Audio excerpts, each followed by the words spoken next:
Muy buenos días, muy buenas tardes o muy buenas noches, estimado oyente, según sea la hora y el lugar donde te encuentres. Bienvenido a una nueva audición de nuestro programa Encuentros, aquí en Josa FM, España.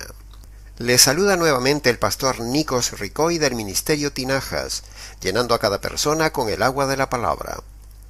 A lo largo de estos encuentros, nuestra idea y línea en el equipo de trabajo del programa ha sido tratar de hablar de estas tres áreas, noviazgo, matrimonio y divorcio, en este orden cronológico, viendo lo que dice la Biblia sobre estas tres áreas en base a los valores, la ética, la moral, los principios cristianos, para no fallar en ninguna de ellas, es decir, para no elegir pareja equivocada en el noviazgo, para no fracasar en el matrimonio, para no vivir un divorcio doloroso y no bíblico. En nuestros dos últimos programas, Encuentros, hemos estado desarrollando la primera y la segunda razón de la tesis de 5 razones en contra del divorcio y del recasamiento del divorciado, en esta miniserie radial Encuentros.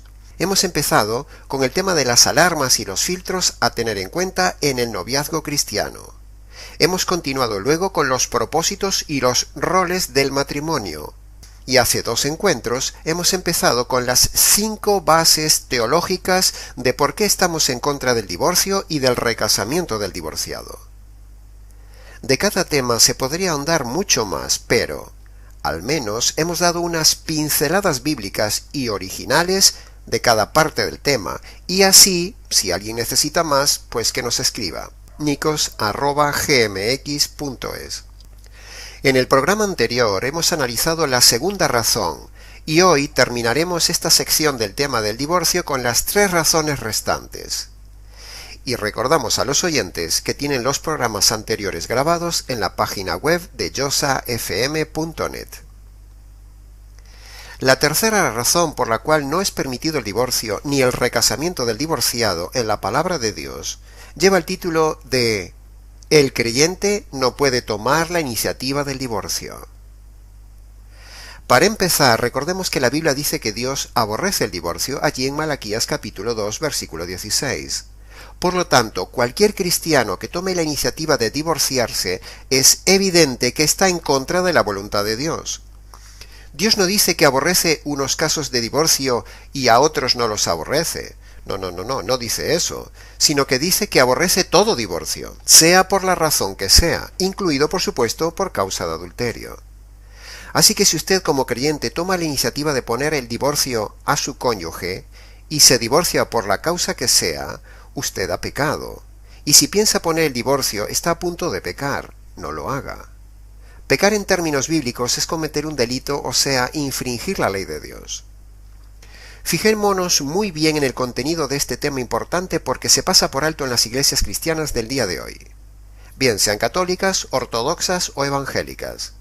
Si leemos detenidamente en 1 Corintios 6 del 1 al 7, repito, 1 Corintios 6 del 1 al 7, allí el texto y contexto habla directo a los creyentes. No está hablando a los paganos, ni a los ateos, ni a otras religiones, sino que dice a los creyentes. Por lo tanto, los creyentes no pueden ir a los jueces civiles a dilucidar ningún pleito, eso incluye el divorcio, sino que todo pleito debe ser resuelto en la iglesia, y es allí donde deben ser arreglados estos temas. Repito, los creyentes no pueden ir a los jueces civiles a dilucidar ningún pleito, y eso incluye el divorcio, sino que todo pleito debe ser resuelto en la iglesia, y es allí donde deben ser arreglados estos temas. Veamos el texto. 1 Corintios capítulo 6, versículo 1 al 7. Versículo 1.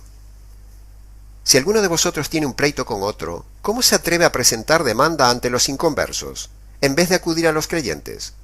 Versículo 2. ¿Acaso no saben que los creyentes juzgarán al mundo?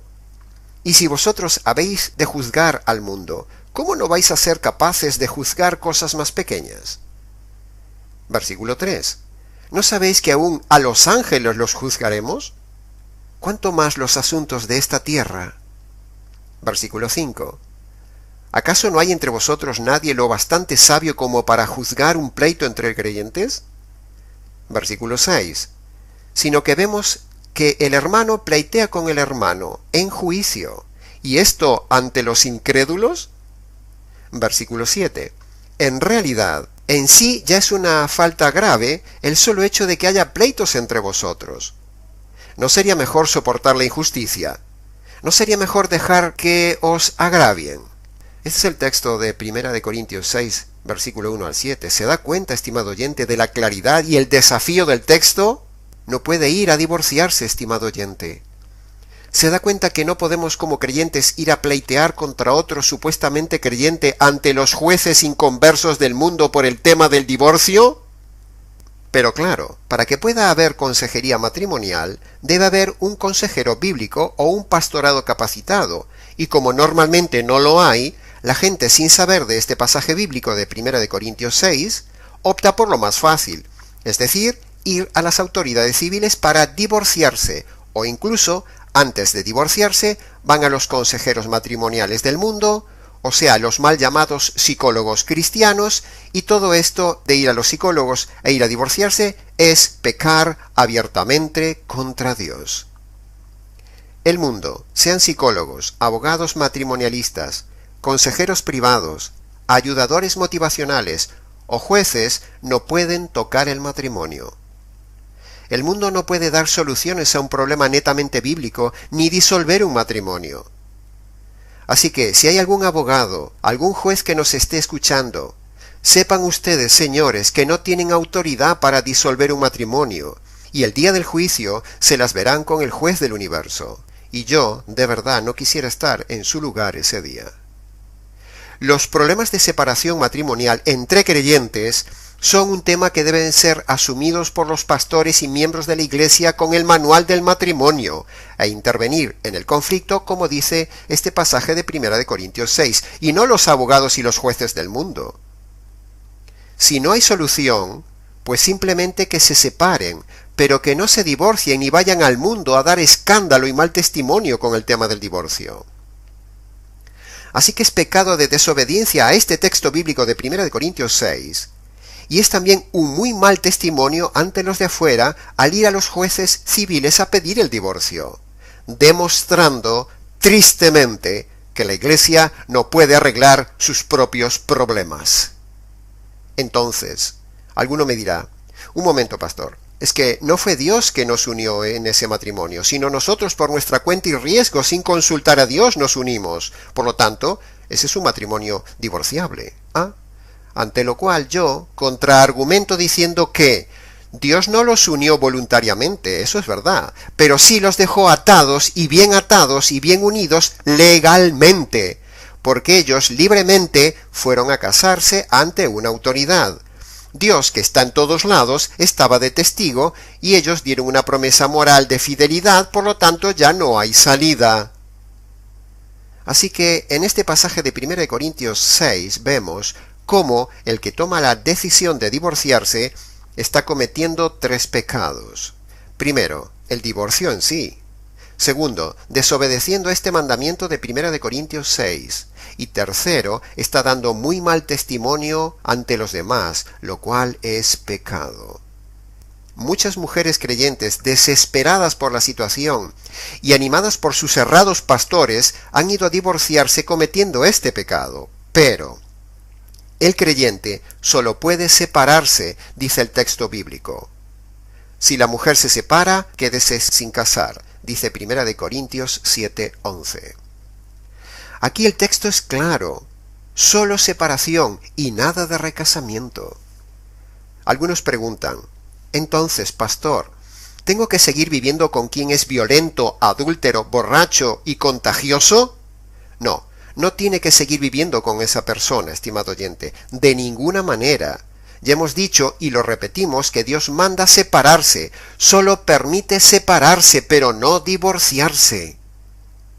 El matrimonio, una vez constituido, es una unidad indisoluble, no importa si se divorcia civilmente, porque esa unidad, bíblicamente hablando, es una unidad invisible e indivisible una vez que haya sido constituida el día del casamiento y nada lo cambia.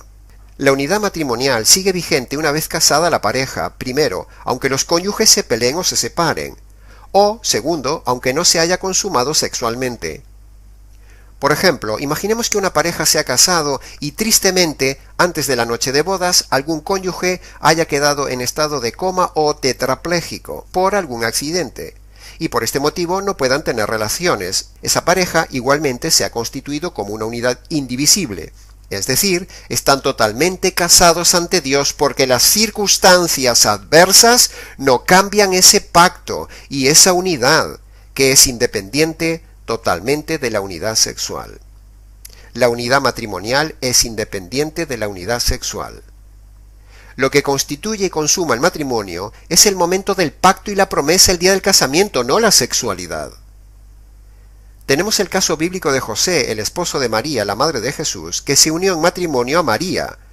Eso lo vemos en Mateo capítulo 1, pero dice el versículo 25 que no la conoció físicamente hasta pasado el tiempo del nacimiento de Jesús. Preguntamos entonces, ¿ese matrimonio no estaba consumado? Sí que lo estaba. Y este caso de José y María muestra claramente que el matrimonio no lo constituye ni lo consuma la unidad sexual, como dicen algunos, sino el compromiso, es decir, el pacto matrimonial constituido a partir de la promesa mutua dada el día del casamiento. Cuando uno se enoja con alguien, por ejemplo, con su hijo, con un padre, con una tía, con un hermano, el vínculo no se rompe solo la comunión. Uno no deja de ser hijo por enojarse con sus padres, o por haber tenido una fuerte discusión entre ellos. Incluso en el caso grave de maltratos de un padre a un hijo, aun y con todo, el vínculo padre-hijo no se rompe, sino que permanece para siempre. De la misma manera, estimado oyente, así es en el matrimonio. Aun habiendo enojos, diferencias, distancias, violencia, adulterio o incluso un divorcio humano, eso no cambia que sigan siendo delante de Dios una unidad invisible, indivisible. Es decir, sigue siendo un pacto que solo se rompe con la muerte, no con el adulterio, ni abandono, ni violencia. No vemos, por ejemplo, que los hijos se divorcien de los padres ante los tribunales, ni vemos un padre ir a divorciarse de su hijo. Es un absurdo. Siguen siendo padre e hijo a pesar de los conflictos, diferencias e incluso violencia. En el matrimonio es exactamente igual. Siguen siendo esposos aunque ellos no quieran, y aunque los jueces los separen. De la misma manera que en el aborto se mata una unidad viva, visible, el divorcio es matar una unidad viva, invisible, el matrimonio. Una vida es la unión de dos células, y el matrimonio es la unión de dos personas. Ambas, vida y matrimonio, son creadas por Dios, y sobre ambas solo Dios es el que decide, no el hombre. Dios da la vida y Él la quita. Dios da el matrimonio y Él lo quita. El divorcio es como el aborto. Se mata algo que Dios ha creado. En la concepción, Dios hace de dos, uno. Y en el matrimonio, Dios hace de dos, uno. Hay personas creyentes que si le preguntáramos sobre el aborto pondrían el grito en el cielo y dirían que están en contra del aborto. Pero si les preguntamos sobre el divorcio, serían capaces de divorciarse sin problema, y de hecho lo hacen. Sin embargo, ambas cosas, divorcio y aborto, son igualmente pecado delante de Dios. El matrimonio y la vida son de Dios. En conclusión de esta tercera razón de nuestra tesis, el creyente no puede tomar la iniciativa del divorcio. Primero, según 1 Corintios 6, las autoridades de la Iglesia son las únicas que deben intervenir, disciplinar y aconsejar sobre el matrimonio. Si no, solo queda la opción de separación. Segunda conclusión, ir a las autoridades civiles por un divorcio está prohibido por la palabra de Dios, como vemos en este pasaje de 1 Corintios 6, y es dar mal testimonio ante los demás y en sí es pecado. Y tercero, los divorcistas están haciendo pecar a las personas que animan a divorciarse civilmente, porque la Biblia dice en 1 Corintios 6 que el creyente no puede ir ante los inconversos a pedir el divorcio, y en Malaquías capítulo 2 versículo 16 dice que Dios odia el divorcio. Por lo tanto, la conclusión es contundente. La cuarta razón por la cual no es posible el divorcio ni el recasamiento del divorciado es que Dios mismo da ejemplo de fidelidad. Es interesante observar que tanto el Señor en el Antiguo Testamento como en el Nuevo Testamento nunca abandonó a su amado pueblo ni se divorció de él. El mismo Dios en el Antiguo Testamento nos da ejemplo con su comportamiento, que a pesar de la infidelidad de Israel, Dios nunca lo abandonó, ni eligió otro pueblo, ni se divorció, ni hizo otro pacto con otro pueblo.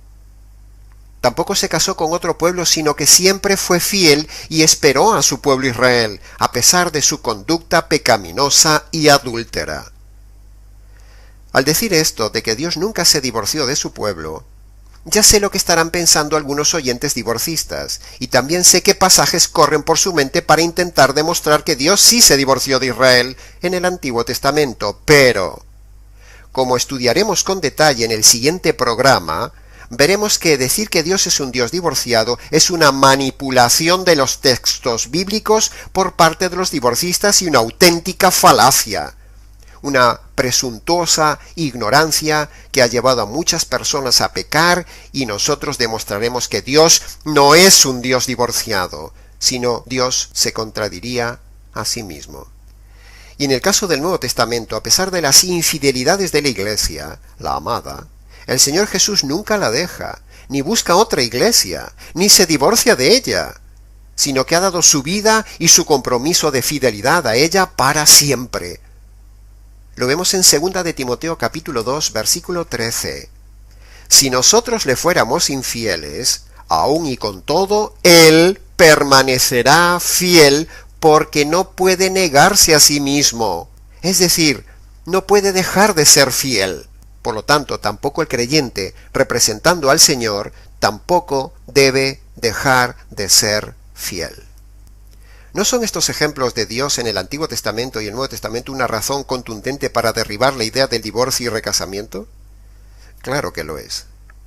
En el día de hoy, en el ambiente cristiano evangélico, uno de los argumentos más manoseados por los pastores divorcistas y a la vez más necesarios para ellos es tratar de demostrar que Dios se divorció de su pueblo Israel en el Antiguo Testamento. Es decir, tratan desesperadamente de enseñar con error que Dios es nada menos que un Dios divorciado.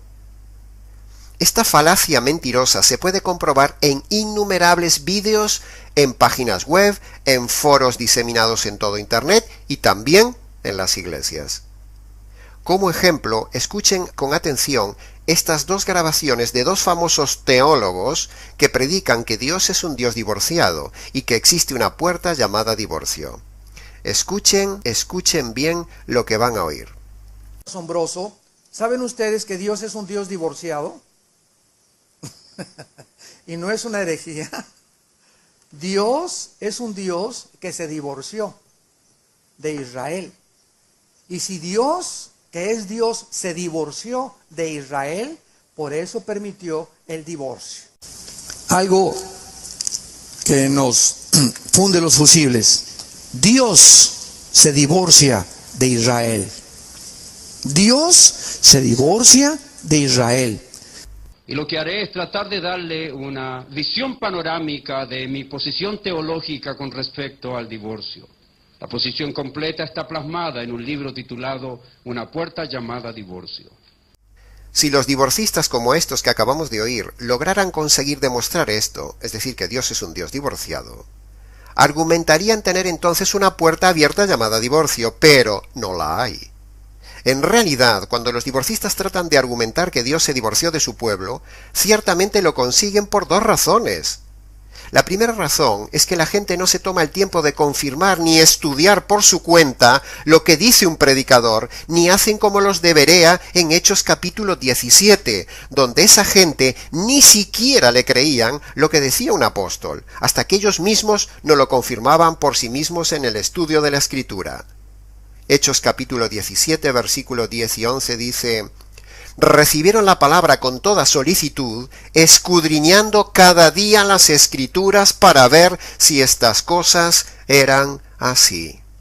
Es decir, escuchaban al predicador y luego en su casa cada día repasaban las Escrituras para ver si lo que el predicador decía era así, según las Escrituras. Y yo quiero, estimado oyente, que hagan lo mismo conmigo. Quiero que filtren todo lo que digo a ver si es contextualmente la verdad.